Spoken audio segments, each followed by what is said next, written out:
नमस्कार, मी तुमचं स्वागत करते आपल्या चॅनलवरती।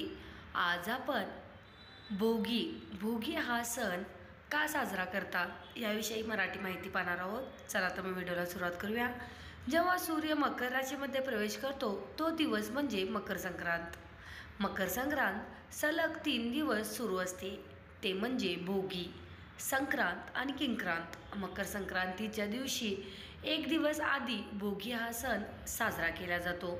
भोगीच्या दिवशी घरात तीळ लावलेल्या भाकऱ्या, भोगीची भाजी, लोणी, पापड इत्यादी पौष्टिक पदार्थ बनवतात। भोगी हा सण शेतकरी कुटुंब मोठ्या उत्साहात साजरा करतात। शेतकरी दरवर्षी आपल्या शेतामधून पीक काढून सर्वांची भूक भागवत राहो अशी प्रार्थना देखील या दिवशी केली जाते। या दिवशी काही राज्यामध्ये विविध सण साजरे करतात, जसे की लोहरी, मकर संक्रांती इत्यादी। भोगी हा शब्द भुंज या धातूपासून बनला आहे। याचा अर्थ खाणे किंवा उपभोगणे होय। भोगी हा आनंदाचा आणि उपभोगाचा सण देखील मानला जातो। या दिवशी इंद्रदेवाने पृथ्वीवर भरपूर पिकं व्हावी यासाठी प्रार्थना केली होती, असे देखील म्हणतात।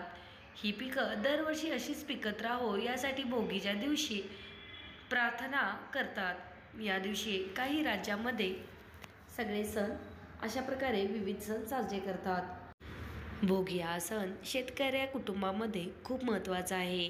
शेतातील सर्व भाज्या आणून त्याची मिक्स भाजी बनवून तीळ भाकरीबरोबर ती सर्वांना वाढतात आणि हा सण मोठ्या उत्साहात साजरा करतात। आज आपण मराठी माहिती भोगी या सणाबद्दल पाहिलेले आहे। तर हा व्हिडिओ तुम्हाला कसा वाटला नक्की सांगा आणि व्हिडिओ आवडल्यास आपल्या चॅनलला सबस्क्राईब आणि व्हिडिओला लाईक करायचं विसरू नका। व्हिडिओ पाहिल्याबद्दल खूप खूप धन्यवाद।